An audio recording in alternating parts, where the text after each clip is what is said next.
that's probably my piece to say, but I'm not angry about it. I have nothing to bring to the table regarding the Church of Scientology. I am one who goes to the gym quite often just to go to the steam, and I understand that's one of their like curative things. I believe in that, you know, detoxifying, whatever. But this is a public safety question, pure and simple, and I hope that's taken into consideration, and I thank you very much.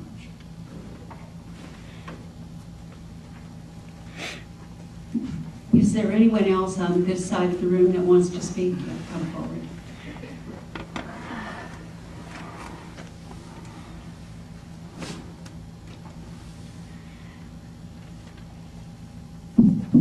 My name is Sheila O'Shea. I live at Round Hill Condominiums. I attended the previous meeting regarding this matter, and I had a series of questions that Mr. Galloway was unable to satisfactorily answer at the time. So I'm going to reiterate those questions in the hope that Mr. Galloway has had a month to gather the answers to them. First question is, will the current location of the Church of Scientology in Dunwoody be closing, or will it still be in use by the church?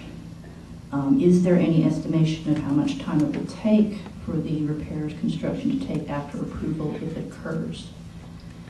A bit of expansion on the previous question. Have the necessary funds already been raised? Are they still being raised? How is a congregation of a few hundred people, 600 at most, expected to raise the money for a large-scale renovation project when they're already required by the church to pay fixed donations for services, courses, and books? Are there any estimates of the budget required at this time? Who will be doing the renovation? Will it be paid contractors or church volunteers? Will other Scientology-based organizations such as WISE, CCHR, Applied Scholastics, the Way to Happiness Foundation, or any other group that makes use of L. Ron Hubbard's tech be using the building?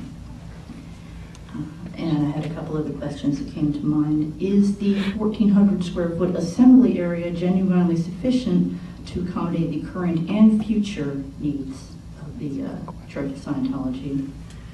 Is 83 parking spaces genuine enough to accommodate 174 seats? Additionally, if the Church of Scientology is going to claim on their website they are the fastest growing religion in the world, then they need to be prepared for people to be concerned about that when they move into one's neighborhood. And the final question is, does the shared arrangement that they have with the Postal Service include parking spaces, or is that merely for the driveway that they have in common? And as others have asked, what specific plans have been made to handle potential parking overflow? But so far all I've heard is kind of a hand wavy, we'll do something, it'll be legal, we promise. I need something more certain than that. Thank you.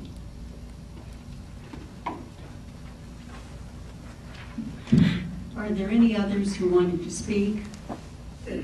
Okay, before I call Mr. Galloway back up, there are a couple of things that might be helpful for you to know.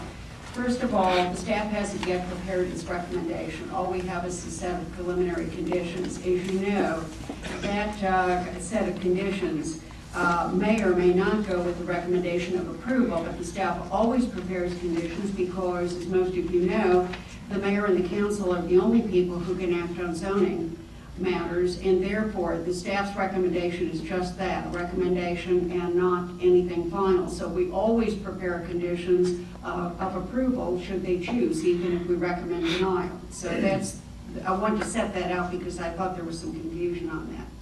The second thing is that parking in Sandy Springs and in most other zoning ordinances elsewhere is controlled by the amount, and for places of public assembly, is controlled by the size of that space. And that space will control the number of spaces they have to have. It will also limit the number of occupants in the place of public assembly. And they cannot expand beyond that without coming back in again and dealing with that issue. So I wanted you to know that this is not just something where they can say, we want to do this and in the future sometime we'll take care of it. The parking has to be addressed. We don't have a parking variance before us. So I just want to be clear that we're talking about having to have the parking required for both the office space that they plan to have and also the public assembly space that they will have. That has to be met. And because they're going to be doing a renovation, the way it is controlled is at time of building permit, when they do that renovation, we then review all of those requirements, including the parking and making sure that everything matches before we sign off and let them occupy. So I wanted you to know that these things are talked in a general way, that there are more controls on it as we go through the process. And so we will be addressing that issue. If the church chooses to address an issue of shared parking on an off-site location, that is something the city actually has to approve. It has to be a written agreement, and those kinds of things have to happen. So we'll be dealing with them if they are approved on whatever kind of parking arrangements they have, and that has to be formal. It can't be something where we just talk about it. The last is, I guess, that clearly there are a whole series of existing and potential future traffic issues on the property, and it's undoubtedly the biggest concern that we've heard here in the room. I want you to know that we're going to be addressing that as we go through this analysis. I'm not suggesting it's not important. It's obviously very important. We all know that the existing situation is a huge problem. So we're going to be trying to address those issues. I don't have those answers yet. I'm here to make sure that we know which things you're concerned about so that we get them addressed, and so that's part of what we're doing tonight. So that is background. I'm going to have Mr. Galloway come forward and respond to the questions that were asked.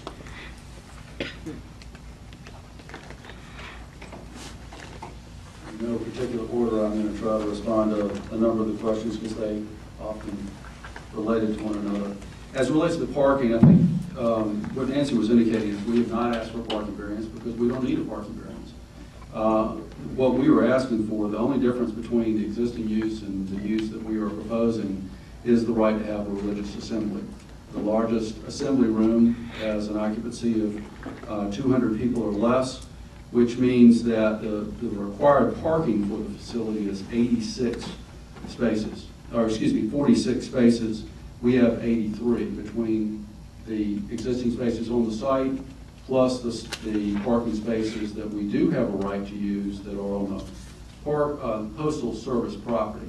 This property, it appears, if you go out there today, it appears that these spaces are part of the Church of Scientology property, when in fact, as a part of the original development of the Postal Service that was purchased by the Postal Service, granting back, granting back a easement, a perpetual easement to the church property for access to that curb cut and for parking spaces over that property.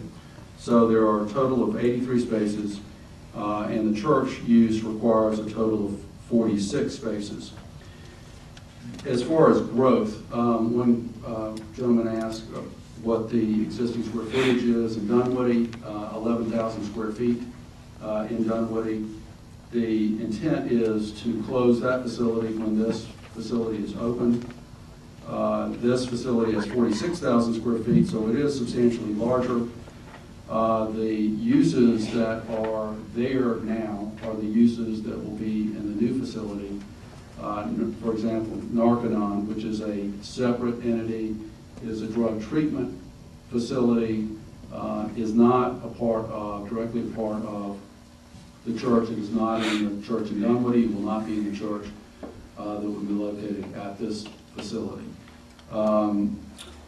Let's see, the membership, they certainly intend for the membership to grow. As I indicated, that the average number of people that attends a Sunday morning worship is about 20 now. So the assembly area can accommodate 200 folks. So that is quite a substantial percentage.